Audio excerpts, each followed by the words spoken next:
Guys, welcome to the DRS podcast. You're joined by your boy AMG Denz from the ends of North London, of course. And over on the other side of the pond, my brother from another mother, R to the J, Rhett Jackson. How you feeling, my bro?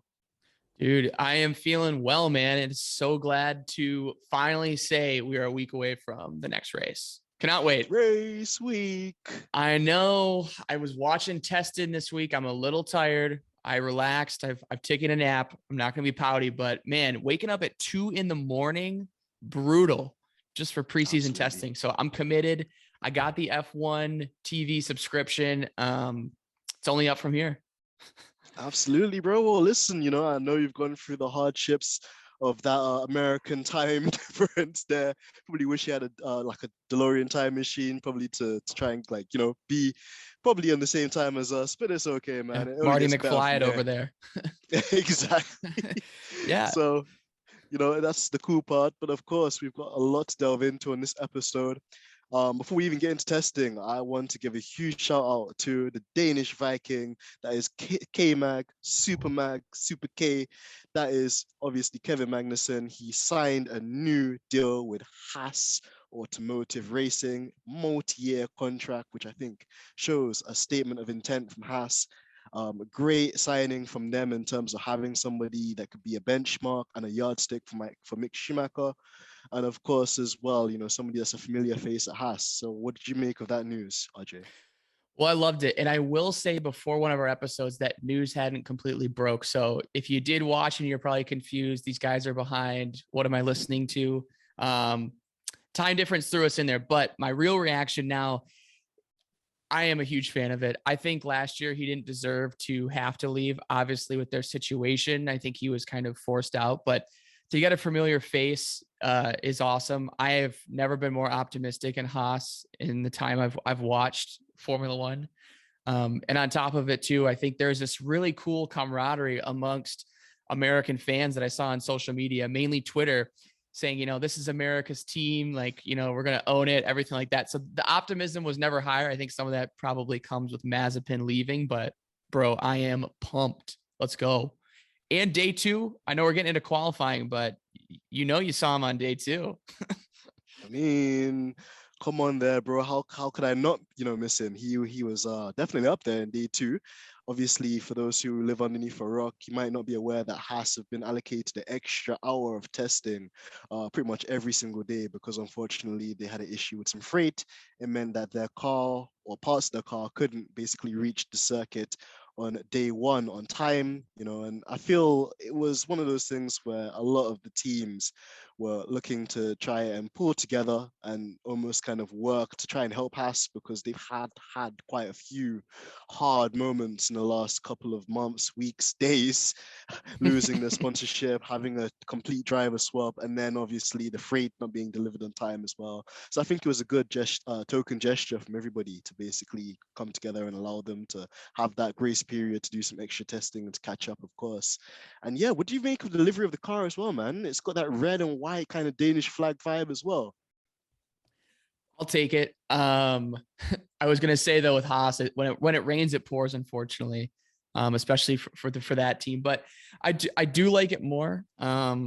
We could dive into slightly some Drive to Survive, but I won't get into it too much because I know everyone's got their own opinions on it. But it was pretty funny. I will say I've watched.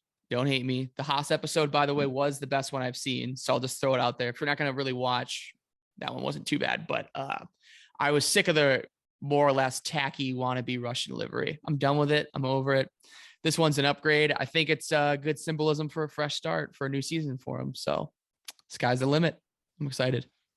So true. So true as well, Red. I absolutely agree, and never were true words spoken. And yeah, another thing that we could probably touch on as well in breaking news fashion, Ricardo out with COVID, missing all 3 days of the test.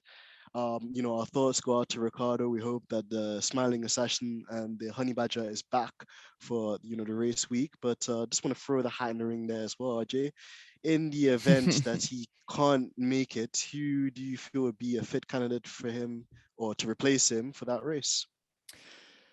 Yeah. I given what they have right now, I would love to see Oscar Piastri honestly in there if they need a replacement. I think he's, we chat about last time about there not being enough F seats in F1 for these talented drivers, and even though he's technically, reserved with Alpine, he is, more or less the next man up. And I think for him to get a spot would be an absolute no brainer, especially if you're McLaren as well, where, the season they had last year, we know the prancing ponies, Ferraris coming in roaring this year. I think you got to go with the best available. I would go with Piastri. Do you feel the same at all or no? I think Piastri definitely deserves the opportunity, and if it was to come in that fashion, it'd be really interesting because you got to bear in mind he is a Renault/Alpine Academy driver, and also McLaren have their own kind of pond as well. For those who don't know, McLaren have an agreement with Mercedes in relation to reserve and test drivers, meaning that essentially McLaren would have a choice of Stoffel Van Dorn and Nick De Vries, the reigning Formula E champion. So yeah, it would be really interesting, and I guess you could almost like argue the case for either three of those drivers. Obviously, Oscar Piastri, reigning F2 champion, deserves to be an F1 anyway, just on that. Nick De Vries, reigning Formula E champion, never had a seat or a chance in Formula One. Mercedes might be looking at a replacement for Lewis Hamilton when he eventually does retire. Would you eventually maybe consider putting him forward? Stoffel Van Dorn was a McLaren driver previously and has experience with the team. So, and also, funnily enough, he replaced Alonso when he had some fractured ribs, I believe back in 2016. So, again, a previous experience there too. So yeah, lots of opportunities for McLaren, I'm sure. But also, I'd probably like to see Ricardo there as well because he, I think, set the most amount of test running days in Barcelona. So Mm-hmm. he's no stranger to the car, of course. And yeah, I feel, I know you're alluding to some of the Drive to Survive stuff, which we won't spoil for anyone, but I know in episode 2, oof, he was getting cooked. Yeah, So it was. I think for that kind of just from that perspective, I believe it probably will be the best thing for him to just be in the seat from day one and try and build some progression and momentum because his seat is not looking so secure. Yeah, I feel for him. He's a journeyman, and regardless of what happens this year with Daniel Ricciardo and even in the future, this is going to be a turning point regardless of which way it goes. So I really wish him well. He's one of my favorite drivers, honestly, on the grid. So regardless of who he's racing for, I'm a Daniel Ricciardo fan. So got to wish him well, obviously. Hopefully his symptoms aren't too bad either. We're kind of really coming out of the tail end of COVID here, at least in the States for the most part, with a lot of the mandates getting lifted. So it just blows my mind. He went probably this long during all the pandemic, never got it. And then right before testing, it's like the most inopportune time, really, if you think about it, since COVID started. So, but we'll see what happens with there. I got to ask too, I know we're going with a breakdown, obviously, of testing going on. You're wearing the cap, you wear a lot of caps, let's call it that, but mostly Mercedes. Give me just your breakdown. I mean, we could go through the top of all the different teams, but I want to hear it from the man himself, for the biggest Mercedes fan I know. What does AMG Denz got to say about what you saw this last weekend? Hey, we're just Mhm. sandbagging out here, just give it to the kids. Just let Yeah. them, have a couple of fast laps. Let them just enjoy that. It's all cool. We're just cool and chilling, Mm.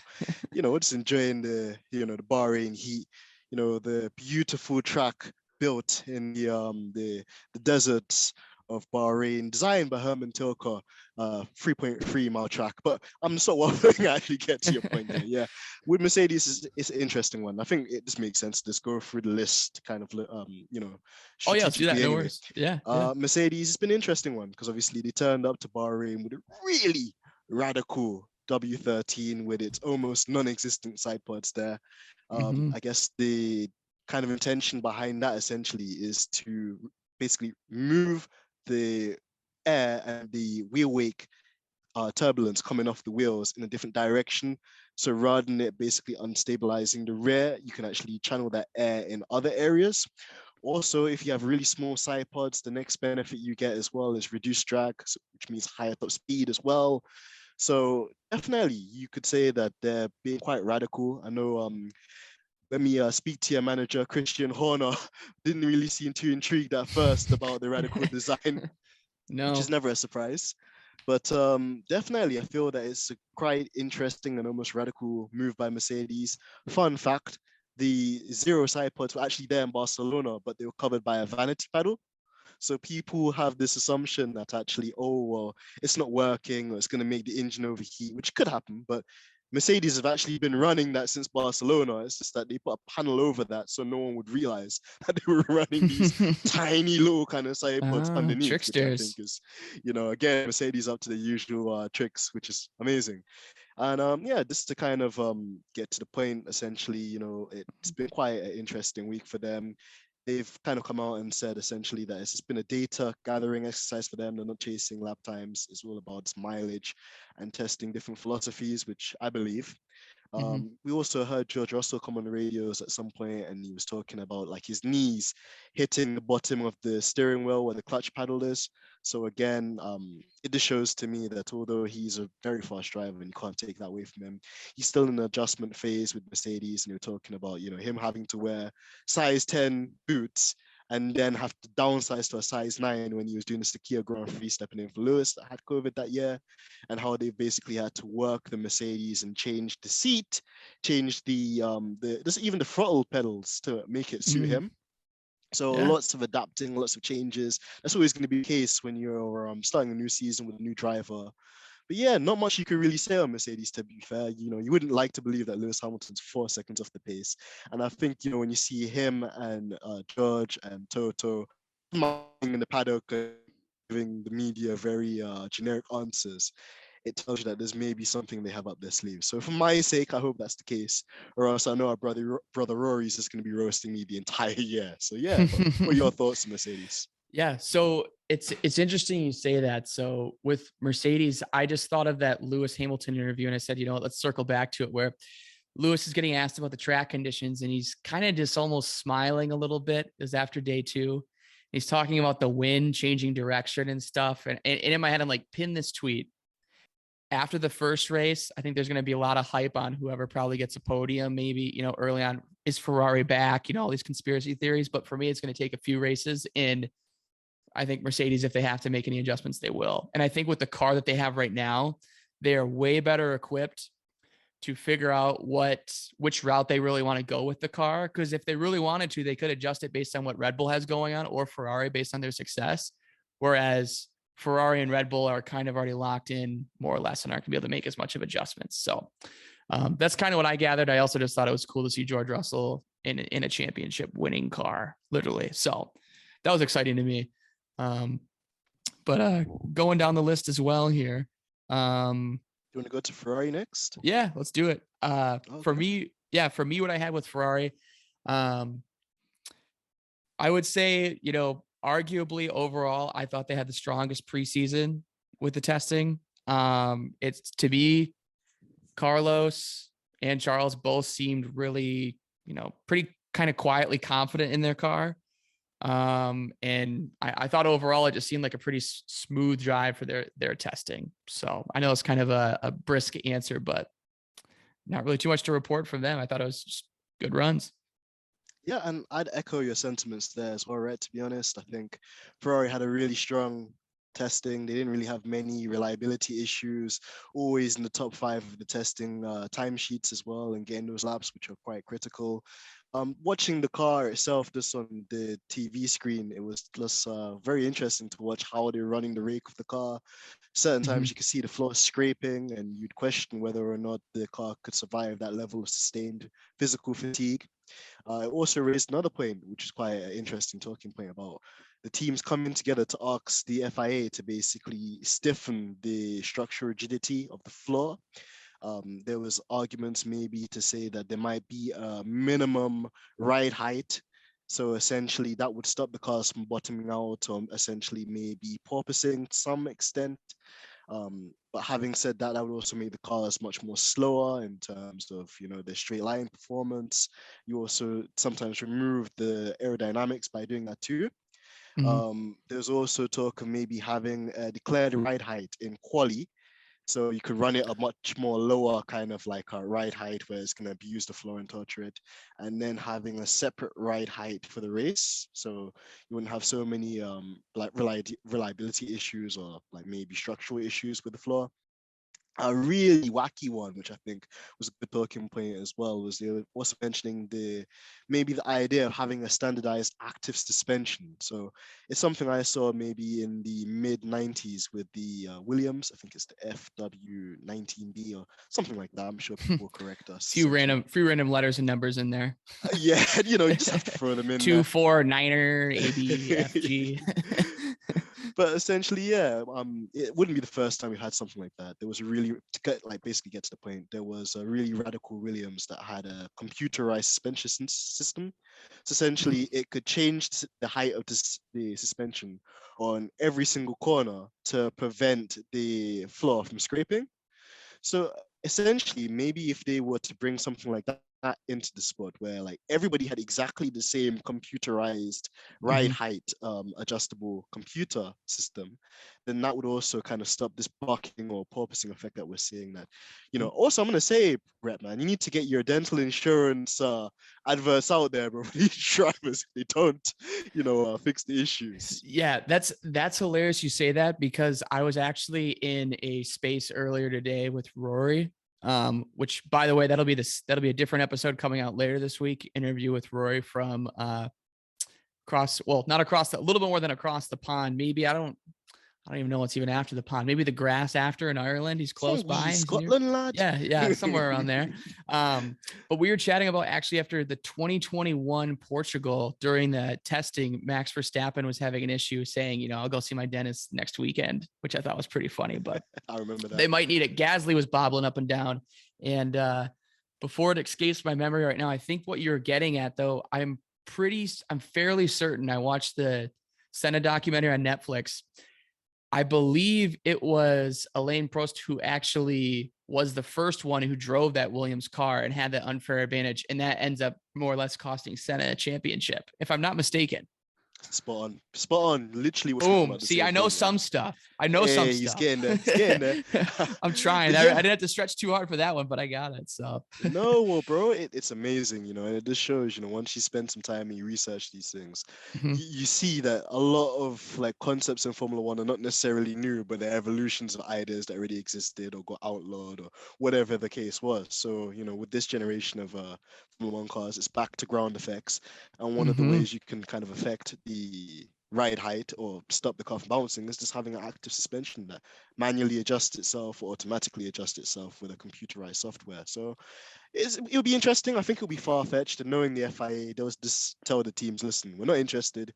We gave you these rule books of rules to follow the rules. If you've got an issue with that, go home. So yep, exactly. That's just us having some wishful thinking, but great. Again, just some amazing talking points there.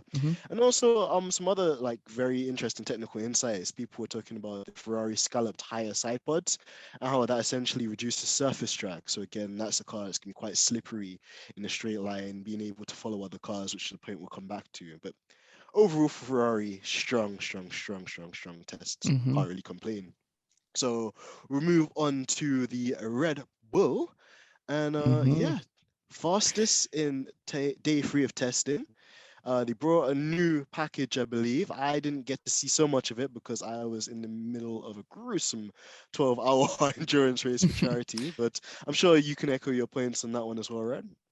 Yeah. So I won't get into the technical description. So, but it was obviously different. For me, though, I think overall in testing, that really was, one of those packages they waited to bust out with the side pod, if you will.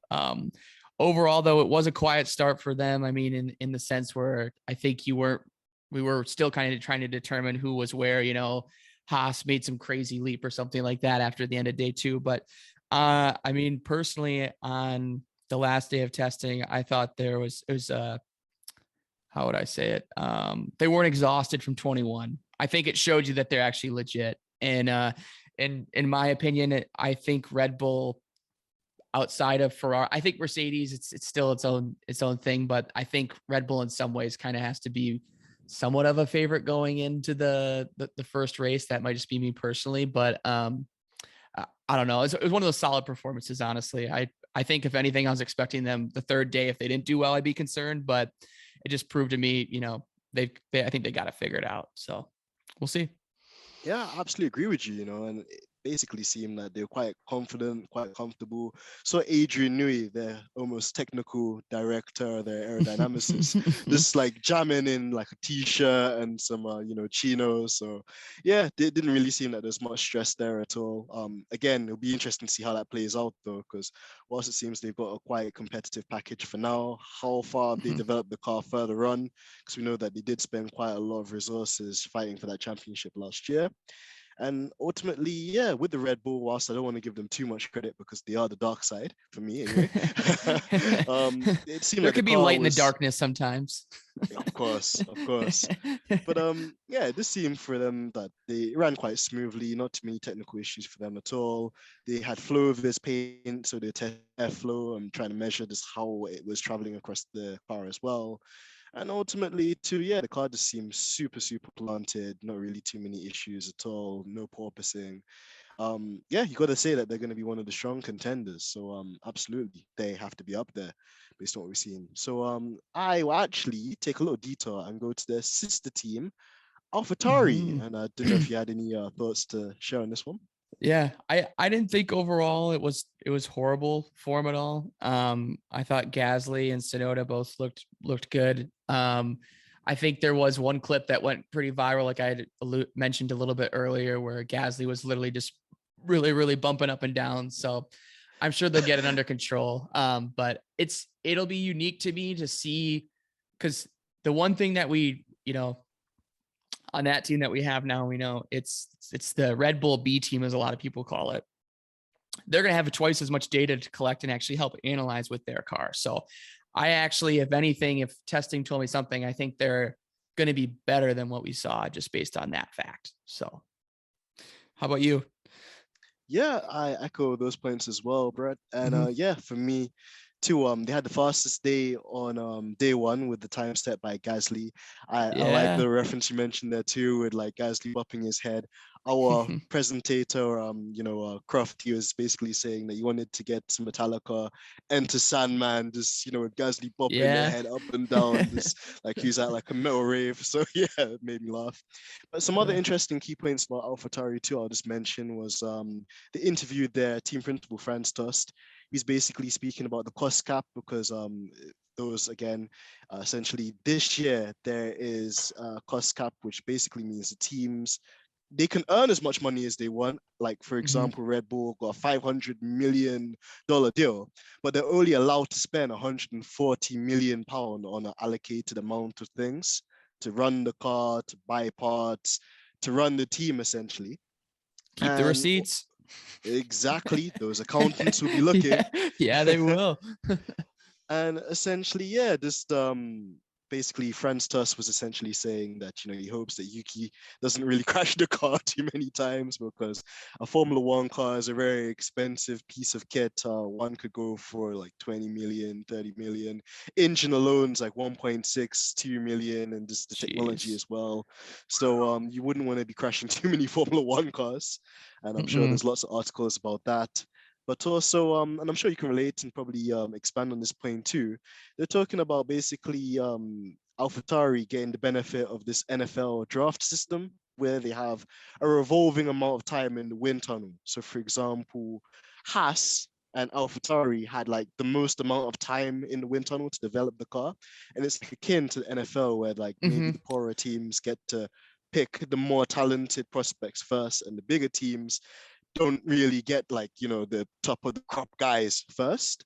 Yeah. And just basically them saying that they're really hopeful that that extra time that they're getting now is helping them to pick up on new things, see new trends, analyze data in a better way, get correlation between the actual wind tunnel and the car itself, and give them a much more fairer chance in the pack as well. So just want to get your thought on those token systems too. Yeah, I do like that. The one thing I would see and I would be curious is, again, we see the cars, we don't always know the strategy, because in the NFL in particular, for instance, the team I root for, the Detroit Lions, we are the HAAS of the NFL in some ways. We're always bad. We've had some glimpses of glory.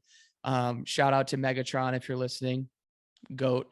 But anyways, at the end of the season, though, if the teams are doing bad and they know they have no chance of going to the playoffs, winning the Constructors Championship, anything like that, they just start tanking right away because they want the best players for the next season. So I would be curious strategy-wise with some of these development tokens, if a team like, HAAS or an AlphaTauri or whoever that does horrible really values that and says, hey, that made the biggest difference for us or something along those lines. And then towards the end of the season, they just, don't try at all. I don't think it would be that extreme, but I think you kind of get what I'm saying at where maybe get these teams where it's just like, well, we had a lot of glimpses. We just had some bad luck.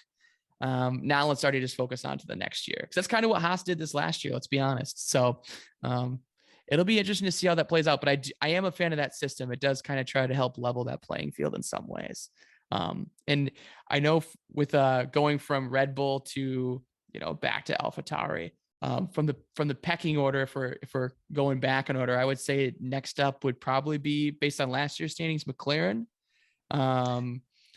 Which to me, we had just chatted about it. Daniel Ricciardo not able to test. How much is that gonna, deter them from finding success next year? Are you worried for them? Yeah, well, it is an interesting one as you mentioned, RJ, there, because yeah, I felt so sorry for Lando. He's gonna have such a sore neck by the end of the week because all those hours of testing. Hope we can find a good masseuse. Yeah. It's been an interesting one for McLaren in terms of the week they've had. Essentially, they were having some issues on the first couple of days with a new braking system they had. I've got notes here basically saying it's to do with the brake ducts. So it's the same brake ducts they had in Barcelona, essentially. But in Barcelona, it's a much cooler circuit and the braking zones are less heavy, you could say, and there's less braking events than there are in Bahrain, where you have turn 1 heavy braking zone, turn 3 heavy braking zone, turn 10, which you saw cars going off and locking off.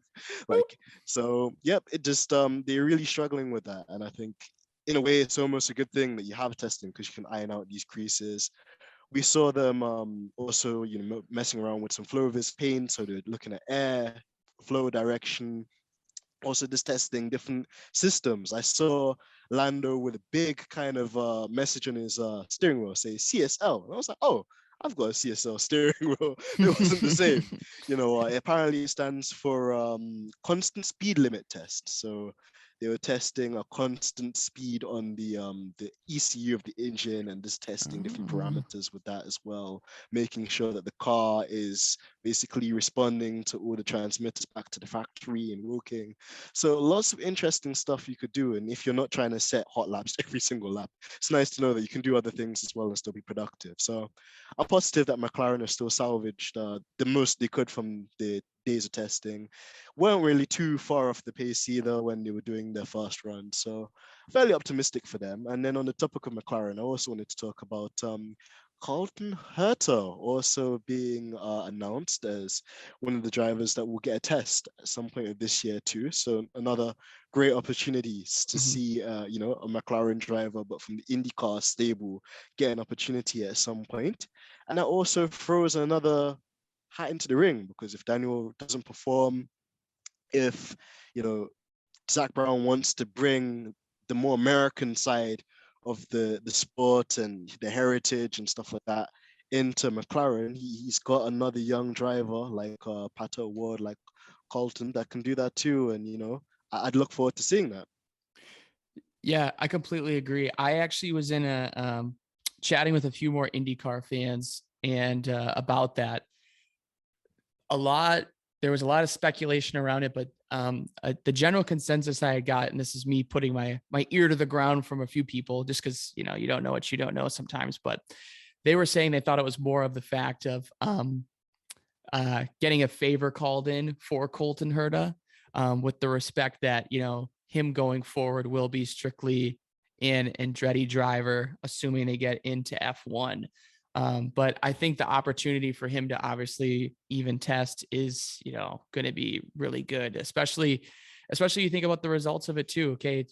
I just think of, okay, could he have some success at McLaren if he got thrown in for a single race? I'm not so sure, but it's not going to be a good benchmark. But just with the exposure itself, just with the sport and a growing audience where there is a demand in America, I think it's absolutely priceless. So I'm a big fan of the news, regardless of how it comes in and out. So, but overall for them, I think you really hit the nail on the head when it comes to, you know, the differences between Bahrain and where we were before with Barcelona. I just think they're really going to need to fix some of the issues with the car. Particularly, it just seemed like the braking there was not optimal for them. So I will pray for Lando that his neck will be in full strength for next weekend, and hopefully Ricardo will too. It would even be curious if Ricardo doesn't race. How long does McLaren wait to actually announce that? You know, because in Formula One, you don't always want to show your hand, and that might not be something where, especially with the hype and the media and the buzz around it, I wouldn't be surprised if that's one of those kind of same day switches in the event Ricardo can't race. So. Yeah. So true, so true, and I think to move us on to the next team, let's have a look at Aston Martin. So two kind of points I wanted to start off with, but the more funnier one, we got a lovely interview with Sky Sports with the new team principal, and I'm gonna try my best not to laugh. Oh man, but it's the one and only Mike Crack, which Mike Crack. His brother-in-law's name is Bendover. He's got a cousin named Phil McCracken from Ireland. He's yeah, quite the name, really though. You'd honestly think it's a fake name, but like Mike Roch almost. But hey, I'm glad. Man. We'll see how Mike Crack does that for. Maybe I wonder if he's got a nickname already there at the paddocks, but well, this is what I was gonna say, man. Like, like actually sitting down and listening to the interview. First of all, I have to say I really like him. He seems like a really stand down type dude. Very humble, very focused. He's a very like Andreas Seidel like character. Andreas Seidel, the technical like team principal-ish guy at McLaren, and he's just talking about him being German and having an affiliation to Sebastian Vettel, which is obviously German too. And speaking about how Seb has all these intellectual ideas about how they're going to develop the car and basically make Aston Martin more competitive in the future as well. So I think that's great talk. And of course, Lawrence Stroll is not the guy you want to get on the wrong side of. So it's a quite big role to fit into, of course. And the fact that they believe in him, I think, says quite a lot for Aston Martin's aspirations. And essentially, they don't want to just be, like a giant killer and just a team there for the sake of trying to like challenge the top guys on a day or two. They want to consistently bring that heat, which we love to see. So yeah, very interesting insight into Mike Crack. Hoping he does well. Gonna take a while to get used to the name there. And then one other thing I was gonna mention as well is shout out to Sebastian Vettel. I saw some onboards of him and his new helmet. He's running a new helmet with Ukraine colors, which is cool. Very cool. And then another artistic thing he did, which is quite awesome as well, is he had the lyrics of John Lennon's Imagine on the top of the crash helmet too, which that song, if you don't know, is just about peace and people being able to work together, and it's imagining a world where everything was a lot better, which I think we all want to strive for in our hearts. So yeah, nice to see. Although on the caveat, I'm gonna have a bit of an AMG Denz rant here. Yo, people need to relax and cut Lewis some bail, man. I didn't appreciate how they were getting onto him, because I don't know if you saw this well, RJ. At the beginning of before the testing even began on Thursday night, essentially all the drivers were on the grid, bar Lewis because his flight was delayed. They did a little kind of like, no war kind of I don't even know what the slogan is this year. Almost like a demonstration, almost kind of like the We Races one a little bit. Yeah. And again, how sincere that is, or whether or not it was the drivers who put that forward rather than the FIA, we'll see in the coming weeks as the situation obviously continues. But yeah, I didn't appreciate how people get onto my boy Lewis, man. He does a lot for the sport, and just because he wasn't there at the time, people just assumed that he was, not speaking Playing out or hooky. not standing Yeah. up. Yeah. Or, and I just don't appreciate that, because Lewis has done his fair share of charity work. He's been amazing and impeccable for human rights, and pointing out injustices and standing up in places where people were very reluctant and more happy to sit down. So personally, yeah, I didn't really appreciate the attack on Lewis. I think people need to find more productive things to do with their time, to be honest. And yeah, like, if the drivers want to do that, that's cool.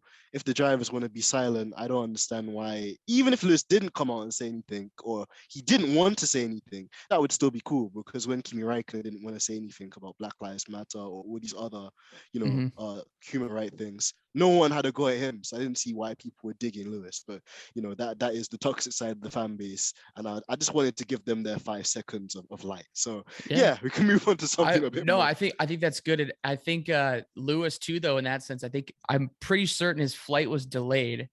He went on Instagram and said that. And for me, I was like, you know what? That's kind of the theme. Haas is getting their stuff delayed. Lewis is delayed. But I think you did hit the nail on the head. It's good to bring light to it. But on top of it, too, Vettel and Hamilton, in my opinion, lead F1 by a landslide compared to what other drivers do. And I'm not saying anything against them, because I'm sure they obviously all do their own stuff for their communities and giving back. But I think both of them are just really good stewards for just being good people and good humans. So yeah, I wouldn't want to see any more of the toxicity between that, because Lewis Hamilton is the last person who deserves that. So, but yeah, that's something definitely good to bring up, though, too. Yeah. And with Aston Martin too, in particular, I thought that they definitely to me appear to me to be in a better place than they were last season. I think there's a little bit more promise. I think sluggish isn't the word I would use early on in testing. I think maybe just a little bit shaky. I don't really know what I'm watching. And I feel like towards the end, they did have some solid laps and some good runs. And again, it comes back to, we don't know what these teams are doing, if they're doing quote unquote hot laps or what towards the end. But to me, it did look more promising. I think they'll be a little bit more legit. I don't think there'll be as much of a fall off a cliff like there was last year. Pardon me. But you know what? The only way to really determine is to get on the track. So I'm wishing him well, though. I really hope. And that, oh my gosh, Aston Martin is just a name that rolls off the tongue in some ways. And for you, obviously having that team in your home country, I feel like, isn't Party rooting for him a little bit more than the average team here? No, absolutely. For me, honestly, Rhett, like, I've always had a soft spot just for that team, even before they were Aston Martin, just when they're Racing Point or Force India or whatever guys they're under. Just they've always had a kind of synergy or kind of an alliance with Mercedes, sharing, the power unit, being a customer team to them. And yeah, it's nice, to see a prestige brand like Aston Martin, being able to do what they can. Obviously, last year they had a bit of a B tech Mercedes, as we call it. So, they weren't able to really understand the philosophy and adapt it to that years of regulation in regards to floor. But this is a completely new start for them. They've got the investment as well. I mean, we talked on it earlier and said that they can only spend 140 million, but they've got more than that lined up anyway. So it's not like they're a team that are going to suffer in the long term. So yeah, small incremental steps. If they can consistently bring it to the top and be in the top 5 consistently, I think that's a good starting ground. And then if they can continue to build on that, and Stroll can get his first win, bring my little Canadian as well, then that'd be cool. Yeah, as well. that'd be great. And before we move on, let's consider Alfa Romeo next, if that's all right. Yeah. I will just throw out an aside what will be good for Formula One here, and retweet this, circle back again. It's not a hot take. It's just if it happens, then it doesn't happen. You'll be like, wow, RJ was so right. If Aston Martin wins or gets a podium in Silverstone, so help me everything that is right in this world, if Pierce Brosnan or Daniel Craig is not on the podium, something James Bond theme related, it's a complete shame. That's going to be awful, but I would love to see that, to say the least. So very random outside thinking out loud here, but anyways, to get back on track, literally here, Alfa Romeo, We are finally seeing an ex-Mercedes driver in a different whip. Can't actually even see the car if they're going out with the camo. Let's be honest. The John Dun, Cena. dun, dun, dun. No copyright intended again. Yeah. It was interesting to see them. Guan Yu Zhou. I'm actually really excited to see how he does this year. I think he may actually shock some people in some ways, but their Barcelona test was not good. They really were struggling there. I did think they came back a lot better, obviously stronger there, as I alluded to before. I think their car may or may not possibly have some reliability issues more than maybe the average car. And that's really just most of what I saw from them. I really didn't see too much of, honestly, with testing. That's just kind of the few glimpses I had, but be curious to hear your take if you did see them. Yeah, I was keeping tabs on them too, because I wanted to obviously check on my guy One of the home Bottas, teams. Yeah. Mr. TikTok, Mr. Coffee Bean Farmer himself with the finest Colombia produce, of course. But yeah, absolutely. It was interesting to see Alfa Romeo's take on the second test. I feel like they made a step in the right direction. They got a lot more laps in, which is good, but it wasn't completely fault free for them. Had a couple of reliabilities and niggles here or there. So of course they want to be trying to rectify that. But again, I didn't see Guan Yu Zhou wreck the thing or crash it once or twice. So from a pay driver perspective, I think he's doing well for his reputation, and the pressure's off of him for now until he does make a mistake. But got to bear in mind he's a rookie, so I'm not going to be that critical of him. Bottas as well. I think he's one of the fastest guys on the first day of testing. So yeah, like the points you mentioned earlier, I think in terms of short one lap pace, don't expect them to be ridiculously far off. But in terms of obviously a full race distance, I think they would need to go back to the drawing board, do a lot of revisions, see where they can make the car more reliable, if it's adding more cooling vents or ducts or things to make it a bit more sustainable. One interesting thing I did see with the Alpha, it was like they had a small aero device on the tip of the front nose. It kind of looked like Yoda's head with his ears sticking out. Little baby Yoda there. Exactly, just on the front wing, hanging for life. But Sam Collins, great technical genius that he is, that gives insight with F1 TV and was sharing responsibilities with Sky F1 Sports as well, was essentially saying that was an aero measuring device that was measuring airflow on the front wing and basically front wing movement. So again, they might be doing something unique or radical, or spending the extra time they have in the wind tunnel to cook something up. So you never quite know with these smaller teams now that they've got access to more things than they did previously. Alfa Romeo, kind of interesting one too, because it's an Italian team with the factory in Geneva in Switzerland, and a Finnish driver and a Chinese driver too. It's an eclectic, diverse pot of so many things in one. So I'm really excited for them. Love the merch. We'll be trying to order some soon when I'm not so broke, and when YouTube monetize our things, of course. But yeah, happy for Alfa Romeo. I couldn't say a bad word. And then looking at the rest of the teams we've got here, let me see what you think of El Plan Alpine. What are your takes on that, RJ? I will say El Plan should be maybe El Panic. I'm concerned here. We did the ranking last week, and I was, had some hope with Fernando Alonso and Ocon, and now we again got the next man up, Piastri, sitting there. I thought they're driving a clunker around, not gonna lie. To be blunt and candid here, the car didn't look easy to drive. I really think they're going to unfortunately be on a struggling this year. I don't know if you saw anything different that I didn't, but I think I'd be panicking a little bit. Oh, likewise for me too on that one. For Alpine, the only positive I can really give them is Alonso got 122 laps in yesterday, so that goes in quite a lot.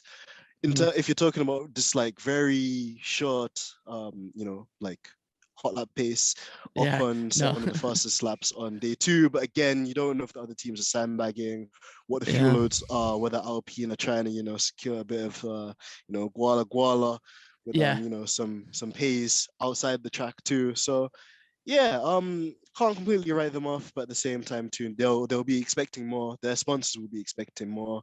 I found it kind of funny that they turned up on day one with the blue and pink car, and on day two they turned up with the pink and blue car, and then I was like, bro, bro, why?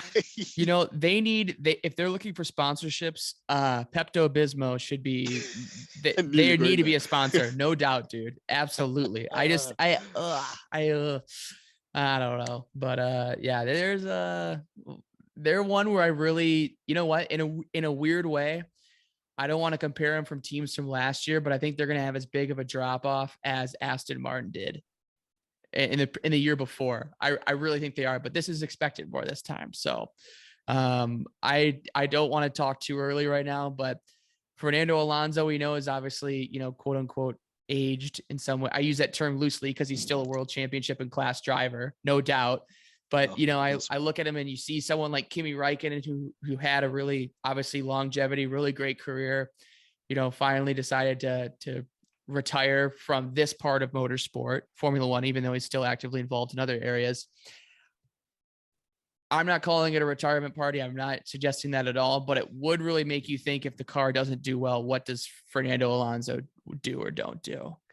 Oh, this is the thing as well, right? He himself will be putting himself under a lot of pressure and pushing the team Mhm. because you have to bear in mind one of Alonso's favorite things to say is, "Oh, well, you know, like I'm a championship winning driver, but I'm never in a championship winning car." And it's people like him that have been begging on the knees, for some time for them to like change up the rules, a complete regulation change, everyone having to start from ground zero basically. Mhm. So there's no more excuse or there's no more slack. I don't really see the big teams looking to invest in a driver like him when Ferrari already have their long-term future sorted out. Yep. Mercedes in the process of sorting their long-term future out. Red Bull already have their long-term future sorted out with Max.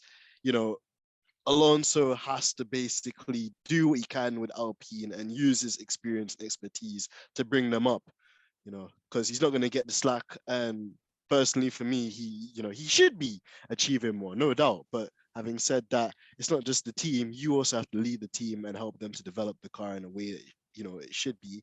And Alpine weren't shy last year either. They got a race win. They got a podium. Ocon would Mhm. have got actually another podium had it not been for Valtteri guttingly overtaking him on the last lap of Jeddah too. So yeah, they're no like fools there. They know what they're doing, but again, they have made a bed and they have to lie in it. They don't have a second team or a sister Mhm. team to supply. That also could give them a little bit of insight into what's going on. But again, they will have to see what they can do, and we'll see if it's Alpine or Alpine at the end of the year. Yeah, exactly. Exactly. Moving down to here. Um, we only got two left. I don't know if you want to. I don't want to say this is our preseason predictions at all right now, but I've almost kind of in performance in some ways. Because the shocker here, I'm moving Haas up one spot on the grid. I think they look Oof, better than Williams. oof, Call me crazy. They've had their issues oof. off the track, but I mean, they did get the hot lap in. Magnussen's there. We'll obviously see they've had their own issues with the development of the car, but the irony to me is to kind of, I don't want to group them together, but I'm watching testing. We got Albon getting interviewed, and then we got a Panda Latifi, like his back brake just got taken out by a sniper rifle. And the car's on fire. I'm just like, oh my gosh, things are coming in so hot. I would have loved to have a live mic or camera on George Russell to see what his reaction to that would have been.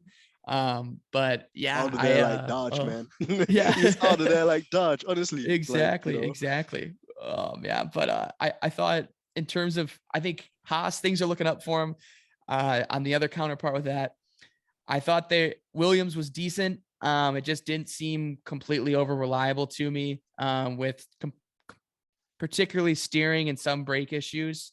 Especially that accident, this is valuable track time just lost to nothing, so they're going to have to iron that out, or ultimately they will fall behind Haas. But in terms of what I saw from testing, I would have to give Haas obviously the nudge here over Williams. yeah, interesting take there, and I agree with a lot of things you said there as well, right?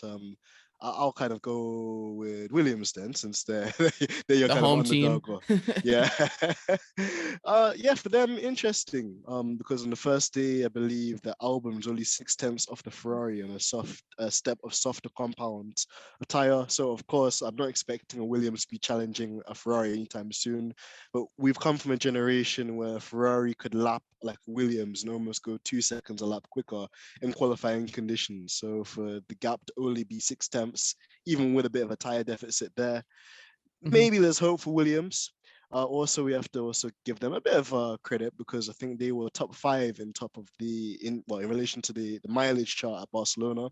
They set the fifth highest amount of laps at Barcelona. So again, the reliability gremlin seemed to catch up with him in Abu Dhabi, to be fair. You touched on the hydraulic steering issue that Albon had, which is quite concerning and something you don't ever want to experience. Driving a Formula One car, having no steering or very little steering assistance. And yeah, just the fire they had was really bizarre, and they almost were discussing it and describing it as like almost like when a plane unfortunately has like a bad accident or something like that.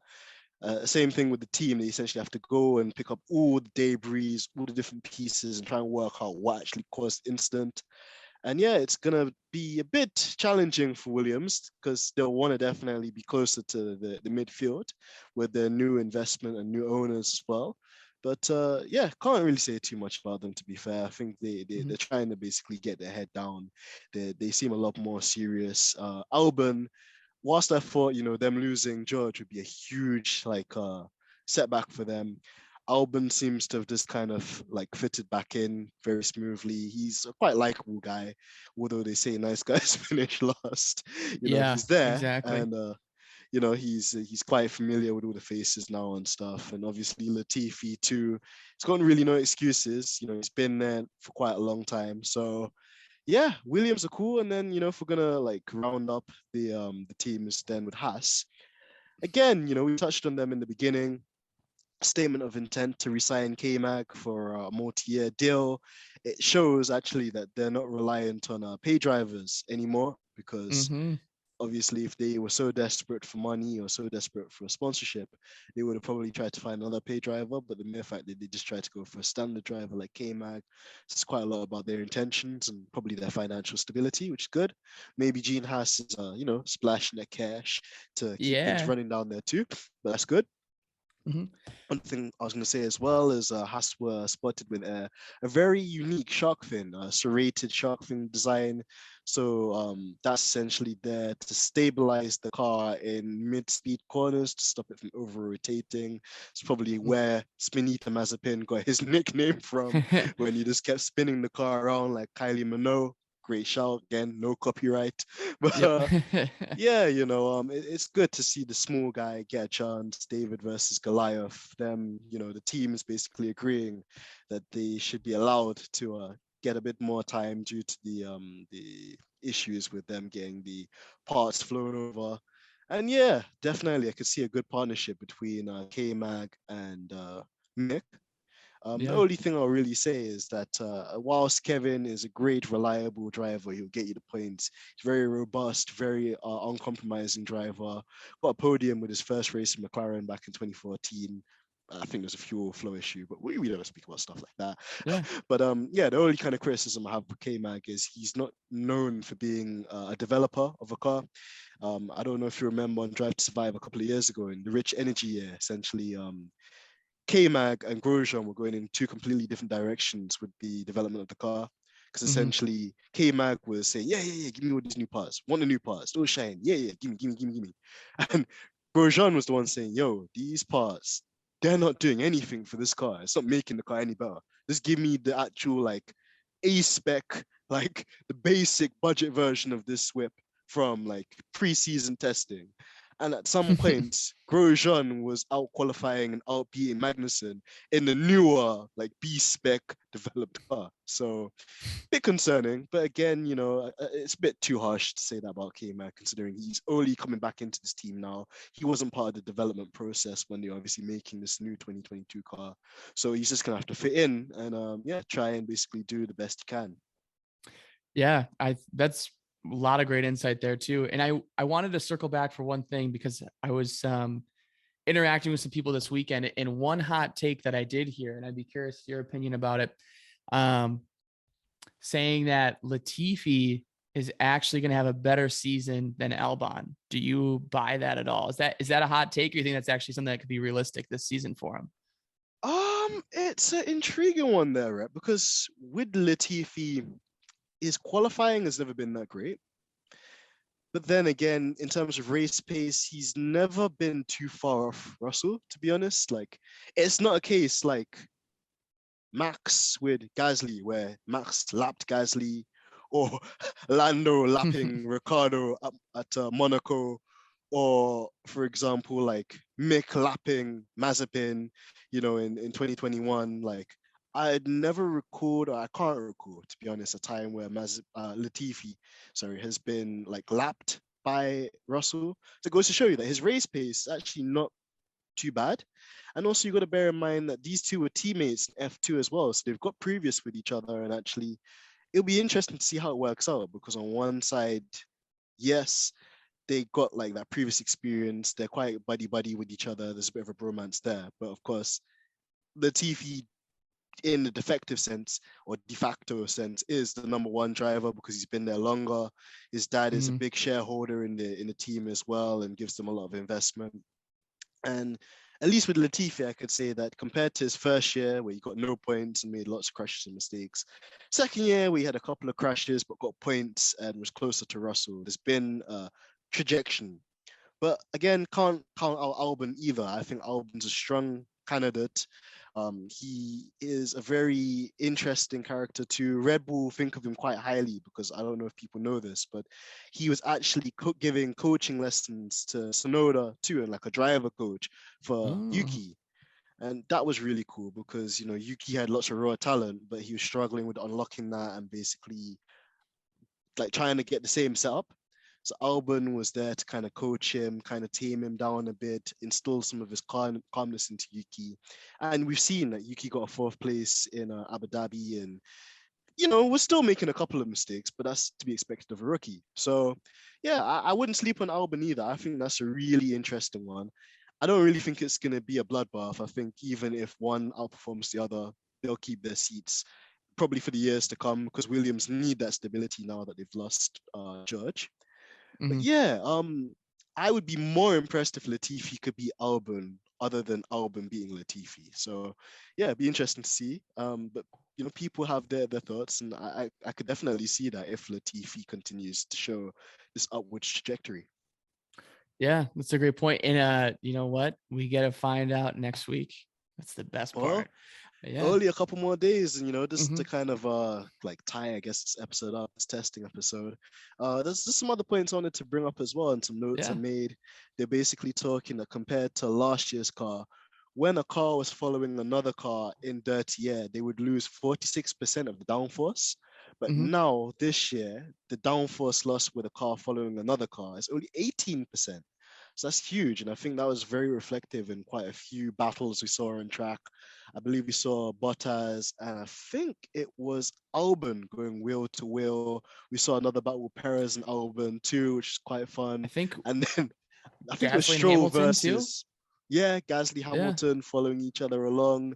And I think the funniest one must have been Alonso and Stroll. That one got a bit tasty, and allegedly Mr. L Plan wasn't too happy, with maybe the disturbances of Stroll. So again, we're physically seeing, it's a bit of a caveat. The cars do look a bit tough to drive. They're not as sharp and not as nice or easy to look on in slow speed corners, but these are F1 teams. This is their job. This is their passion. They're going to build back with the downforce. They're going to find ways to redevelop that style and give the cars the advantages and stuff that they've lost previously.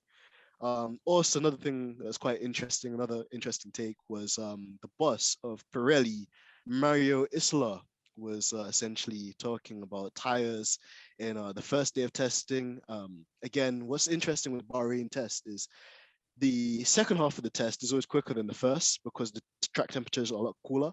So the the like tires are not so hot, the engine's a lot more cooler, you get more power, etc., etc.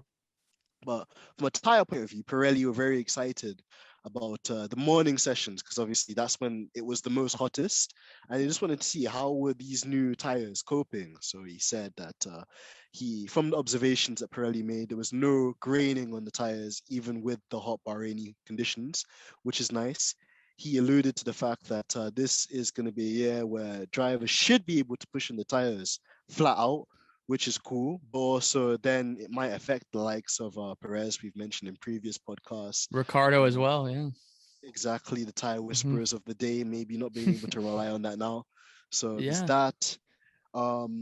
Again, they were talking about the cars locking up more often too. We saw in infamous turn 10, like off camber corner, the guy is struggling to get slowed down there and going off into the runoff area too. And essentially, a lot of teams were putting that down to the porpoising and bouncing. So even again, you think of porpoising being a comfort issue where it's doing it on straight. But also, when you're coming to break into a corner, if the car's unsettled and it's bouncing, it's going to affect your braking capabilities too. So they're talking about if it's that bad in the dry, what is it going to be like in the wet with these cars? With the lack of downforce they have too. Oh, man. So, but again, this is the philosophy. This is what the FIA want. They essentially want to make it about less of basically technical engineering or pioneering and more about the driver's skill and ability to drive cars that are not necessarily the best and can be a bit docile and extracting the most from it. So again, we're going to see the more talented drivers more at the top, more consistently. And I think that that's what people want to see too. And just kind of other things as well. Pat Simmons, another technical guy that works with the FIA. He was one of the technical guys at Renault and also Williams too in the heyday. Was just talking about teams not getting too greedy with downforce, essentially with running the car too low to the ground, sparks flying off like it's fireworks day on the 4th of July for you guys in the States. Yep. And, lit like a Christmas tree. Exactly. Not canceling Christmas early, I see. No, but, the holidays. Of course. But yeah, just, ultimately the team's gonna have to make a decision whether they set up the car for performance at the risk of damaging the floor, or whether they maybe run the car with a bit more margin in there for the performance to basically help the longevity of the car, the chassis, and also so they don't eat into their budgets. So yeah, lots of points in testing there. I'm going to give Rhett the final word because I know he's been in a lot of Twitter spaces whilst I've been preparing for my endurance race I did at the weekend. So yeah, what are your thoughts? Are you excited about the race weekend ahead of us? And was there anything that shocked you about this week? This week, personally, I don't know how I stayed up. I was up till 4 a.m. watching it. I was passed out actually in a Twitter space, believe it or not, but I kept it going. I kept my phone on Twitter. If you're listening, let's fix this so I can give it off to someone else. But I passed out in a space. I was shocked I made it up. But anyways, for me, first time watching testing, I just thought it was interesting. I think for me, I'm just a natural observer. So the best way to prove it testing or not is next week. And that's why I'm really hyped. So my morning ritual is I'll get up, I'll make some slices of turkey bacon. I instantly put it into the freezer. Believe it or not, pro tip here. You want crispy bacon that's stiff, put it in the freezer right away. I'll make a Bloody Mary. I'll get a cup of Joe going, be earlier in the morning, and then just completely watch. And I am so excited to put my feet up and see this week. So, but with that too, I think we would be completely remiss on a F1 related podcast to not mention that it's been, this weekend will be 1 year since we did lose Murray Walker. And for me, as a relatively newer Formula One fan, I didn't have the appreciation for his voice like I'm sure a lot of people did, but it is really one of those generational things. His voice is so classic. You hear, for me as a fan, listening to him announce Senna and all the Schumacher and all these just great drivers in the past. It's really gives you a good perspective of where the sport is in a lot of ways. And he's a great contributor and will always be. So I would just like to say rest in peace, Murray Walker. fans around the world are so thankful for everything you contributed. And I know obviously you're missed. Absolutely. And it's interesting you mentioned that as well, right? Because again, we're going to keep the DTS stuff for a completely separate podcast we'll record hopefully at some point this week. Still need to catch up and watch the episodes. I'm only on number 2. But No again, worries. it was kind of upsetting for me that even on the first episode, they gave this insight into the start of the season and again, I haven't watched all the episodes, so I'm gonna cut them some bail. But as far as I know, they didn't mention Murray Walker, which again, huge part of the sport's identity. He's always been there from the beginning. His voice is so iconic, and he had these things called Murrayisms. So essentially, he would say, "Oh, that's Michael Schumacher," and then when you look, it's actually Barrichello. And he'd always say, "Well, I don't say things wrong. I just make prophecies that don't come true." And yeah, this is such a legendary guy. Honestly, he would be so deeply missed. It's even emotional speaking about him because we find ourselves in a space today, like talking about Formula One, and he was. If you think about commentary in Formula One, that's where it all starts from. So Yeah. just yes, he's sincerely missed. I hope that maybe the teams run some sort of tribute for him. That would be quite fitting, I feel. But just shout out to Murray Walker and our condolences to his family as well around this time of year and all the fans that have been touched by his commentary and his voice. And also just touching on the Drive to Survive thing as well. We will be releasing a Drive to Survive episode this week. It will probably be a review. I'm thinking, how do you want to do this, RJ? Is it a case of us like going through the episodes while making notes on each episode and just going through the talking points, and then you know what might actually be cool to do, RJ? I'm thinking, bro, let's do a live stream on YouTube. Yes. We could do it on the DRS channel or we could do it on my own channel. I don't mind. Yeah. And we will just discuss basically. We will just go through the episodes like 1 to 10 or whatever. But if people want to jump in the comments and like say things, we can interact with them at the same time. Yeah, I love that. I was actually thinking too with that as well is you could go break it down episode by episode for like a rough thing, kind of like we did with the lineup here. But I almost think in a way it should be, you get all these people complaining on Twitter about it. They released it earlier and Matt from WTF1 was saying it was bad. And a bunch of people were saying it's bad. I was like, I haven't even watched it. I'm not going to take someone else's opinion. I don't really know that well, but I value his. But for me, I think the purpose of that episode, as much as we break it down, we should get the fan perspective of what we should be doing to make it right. And I know we have a lot of good commentators in the industry, Will Buxton in particular, who helps do that. But I personally think in a lot of ways, Drive to Survive would be remiss if they didn't really get more of what the fans actually extract from it. I get that we're trying to get viewers, but let's do it in a way that makes sense for everyone. So as much as it's a breakdown, get whatever you need for a roast ready. We can vent it out together. We may even call it a therapy session, some free therapy. And if you didn't even see Drive to Survive, listening in for even an hour will probably save you at least 9 hours. Well, listen, I'm having to go through all the episodes now, and I was there on Friday, just like, okay, cool, gotta watch this one, and there's a balance because you wanna watch it to try and enjoy it as a fan. But then obviously in the role that me and you do, we have a responsibility to kind of try and go through it as efficiently as we can and try and pick out the key points which could actually form the basis of some content in the future. So yeah, I'm still working through them and that's a sacrifice we're taking. So yeah, no worries. People that. Yeah, that might actually not be a bad thing. We could even publicize it too.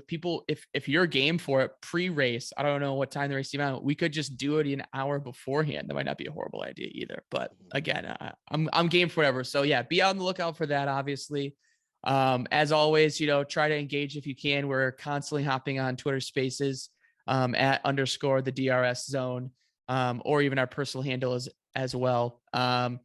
Do have a website eventually in the works that will be launched here sooner or later, as well. So something to be out on the look for. And man, next week we're gonna have a winner. Next week we'll have a winner. It's on like Donkey Kong, as you would say. So just it could be anything. Honestly, there's everything new. new cars, new drivers, new race directors, everything new, furry, and that's how we like it. Yep, let's get it in 22, baby. So everyone enjoy the week. We will talk to you guys, gals, anyone from across the Planet pond. Mars. Yep, planet Mars, Venus, Pluto. We'll talk to you guys soon. All right, guys, take it easy. And until next time, peace. Yeah, yeah.